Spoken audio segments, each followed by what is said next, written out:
कहानी को सुनाने के पीछे का हमारा मकसद बस इन्फॉर्मेशन को लोगों तक पहुंचाना है। हमारा मकसद किसी भी तरह के क्राइम और अंधविश्वास को बढ़ावा देने का नहीं है। कहानी में दिखाए गए किसी भी वीडियो और फोटोज के स्वामित्व का दावा हम नहीं कर रहे हैं। डॉक्टर को आम तौर पर हम सब भगवान का दर्जा देते हैं, क्योंकि डॉक्टर्स भी तमाम बीमारियों से हमारी रक्षा करते हैं और हमारे जान को बचाते हैं। लेकिन आज का किस्सा एक ऐसी डॉक्टर का है जिसके गुनाहों के किस्सों ने उसके देश की पुलिस के साथ साथ इंटरनेशनल पुलिस को भी चैन से बैठने नहीं दिया। इस किस्से की फाइल खुलती है 6 साल पहले। अक्टूबर 2017 का वक्त था।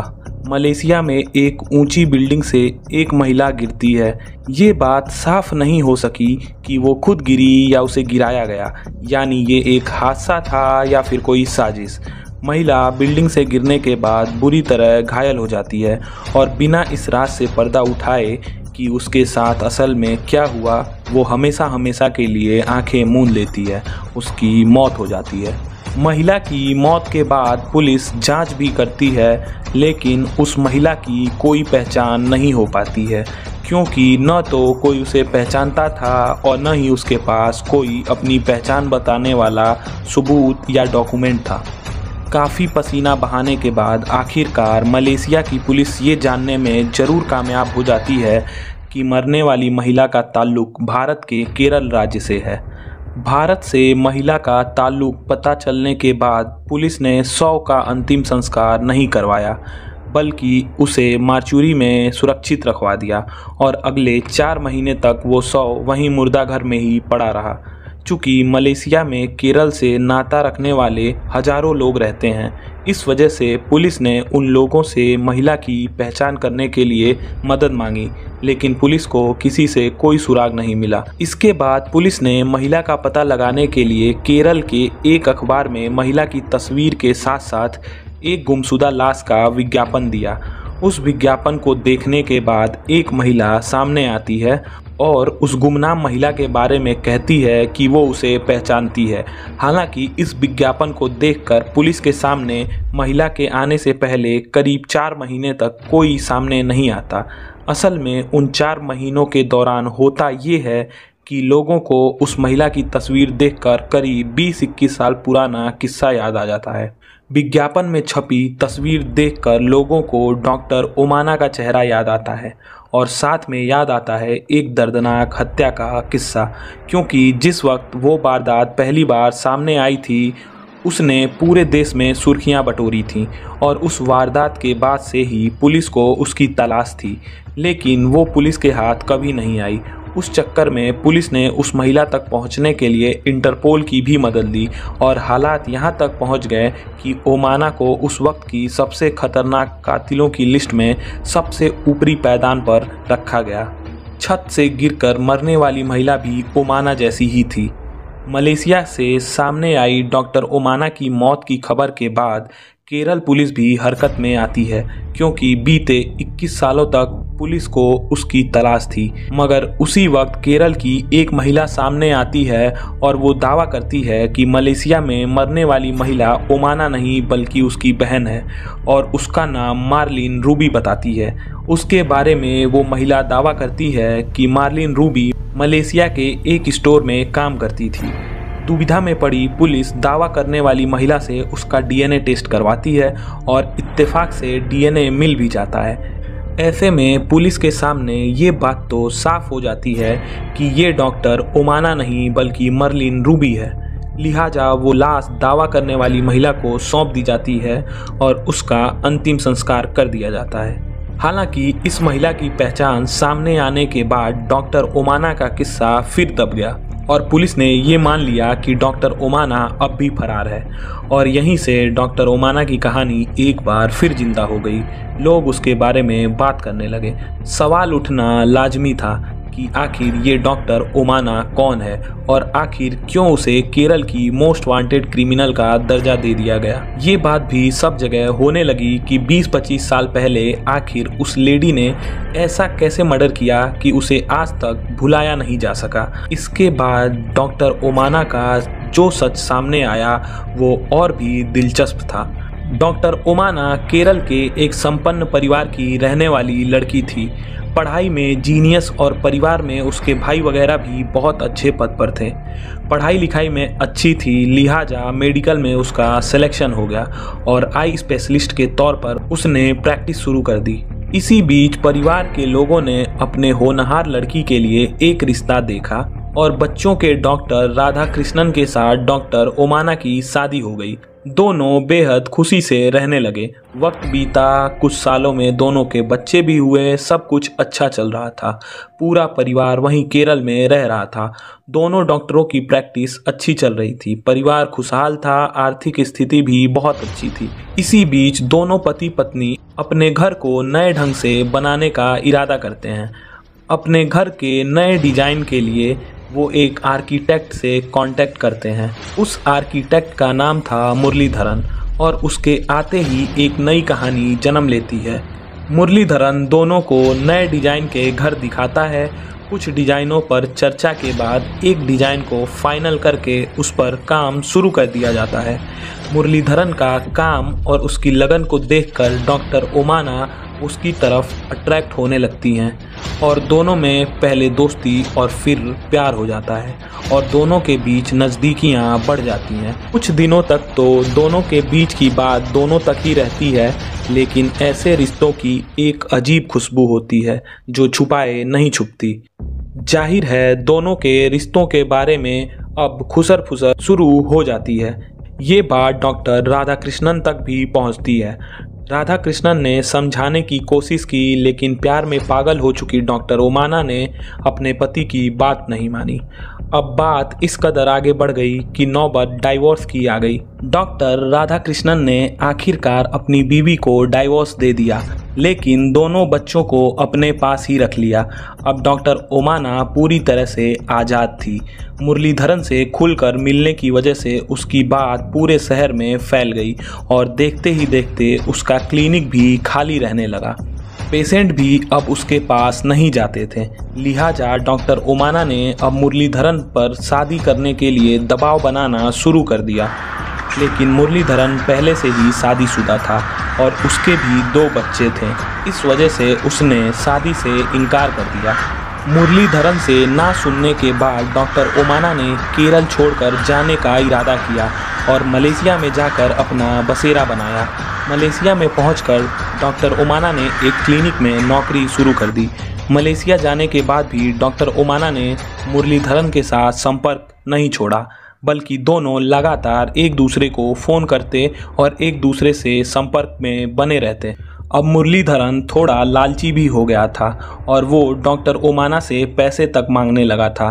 तब डॉक्टर ओमाना ने मुरलीधरन को एक ऑप्शन दिया। उसने कहा कि मलेशिया आ जाओ तो यहीं रहकर हम दोनों अच्छी ज़िंदगी बिताएंगे। अब डॉक्टर ओमाना ने अपना नाम बदल लिया और केरल में अपने ही एक जानकार से मिलकर उसने अपना नाम अमीना बिंदे अब्दुल्ला कर लिया और मुरलीधरन को एक मुस्लिम नाम दे दिया और दोनों के दस्तावेज बनकर तैयार हो गए और दोनों मलेशिया पहुंचकर पति पत्नी के तौर पर रहने लगे।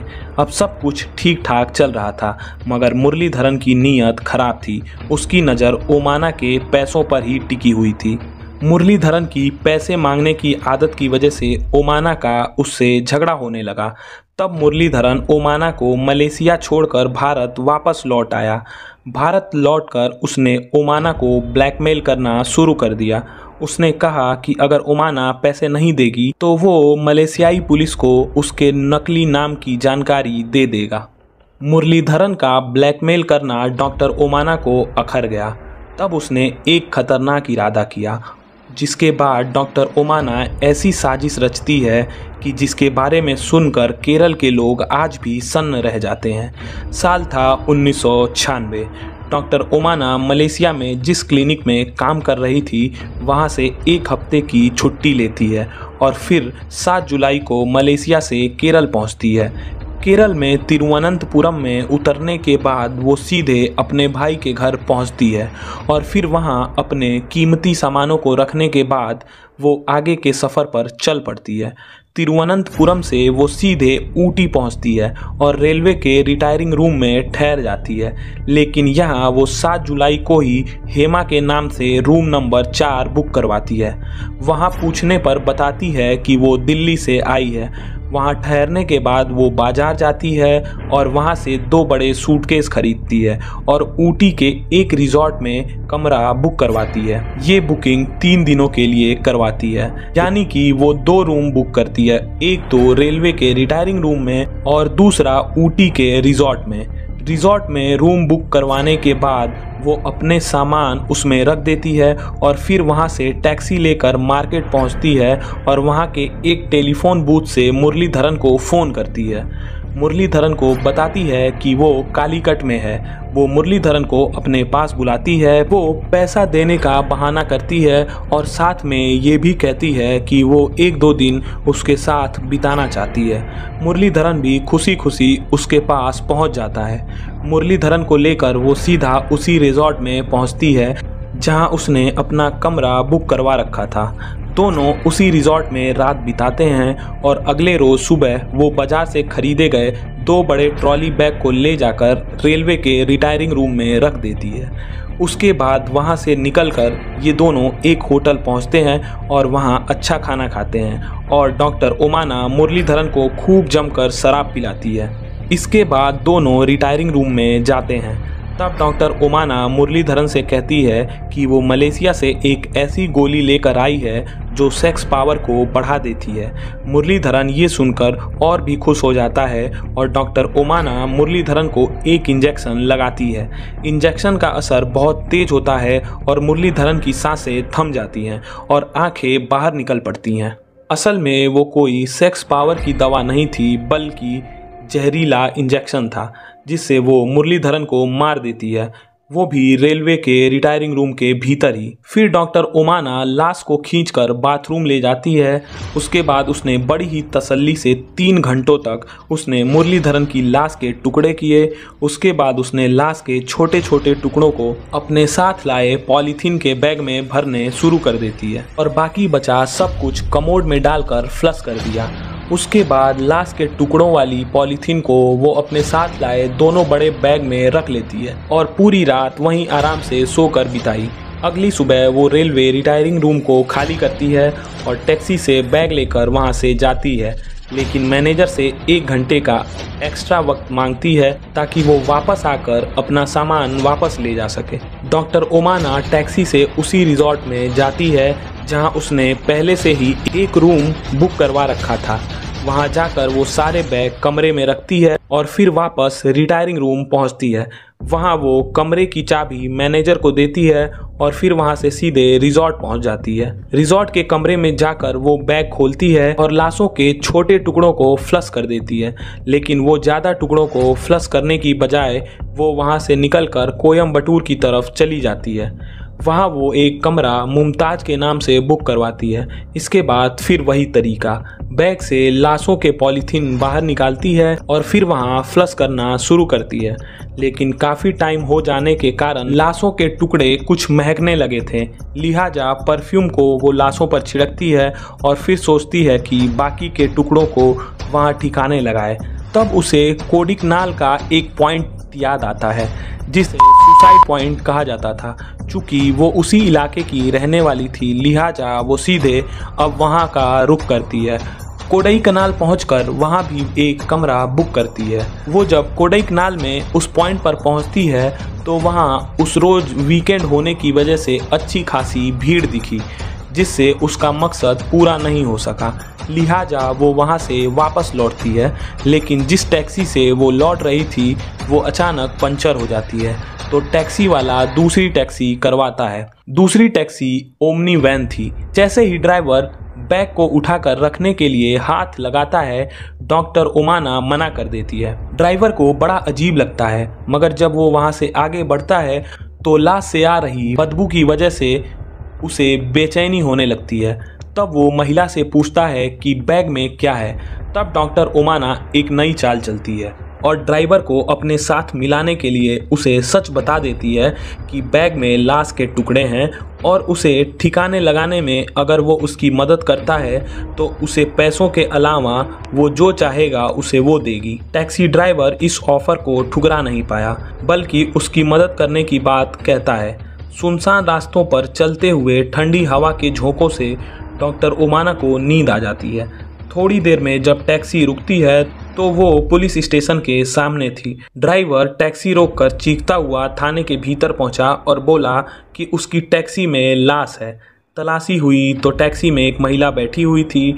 डिक्की में रखे बैग की तलाशी में लाश के टुकड़े मिले और पुलिस ने फौरन महिला को गिरफ्तार कर लिया। पुलिस ने जांच की और पूछताछ में पता लगा लिया कि लाश के टुकड़े किसके हैं। डॉक्टर ने सब कुछ पुलिस को सही सही बता दिया। मुरलीधरन के परिवार को भी बताया गया कि उसकी हत्या हो चुकी है। अब डॉक्टर गिरफ्तार हो चुकी थी। उसे पुलिस ने अदालत में पेश किया। करीब 5 साल तक मुकदमा चलता रहा। साल 2001 में डॉक्टर ओमाना ने बेल के लिए याचिका डाली और तमाम दलीलों के बाद अदालत ने उसे जमानत दे दी और जमानत पर बाहर आने के बाद वो ऐसे गायब हुई कि 21 साल बाद भी आज तक उसका कोई अता पता पुलिस नहीं लगा सकी। पुलिस ने लाख कोशिश की ताकि उसे सज़ा दिला सके, लेकिन उसे सज़ा दिलाना तो दूर, पुलिस उसे खोजने तक में नाकाम रही। और जब उससे मिलती जुलती महिला की लाश मिली तो पुलिस को दोबारा उम्मीद जगी, लेकिन उस पर भी डीएनए टेस्ट ने पानी फेर दिया।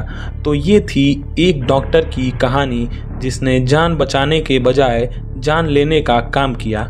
आपको ये कहानी कैसी लगी कमेंट सेक्शन में ज़रूर बताइएगा और ऐसी ही और कहानियों के लिए चैनल को सब्सक्राइब कीजिएगा। फिर मिलते हैं एक और नई कहानी के साथ। तब तक के लिए नमस्कार, धन्यवाद।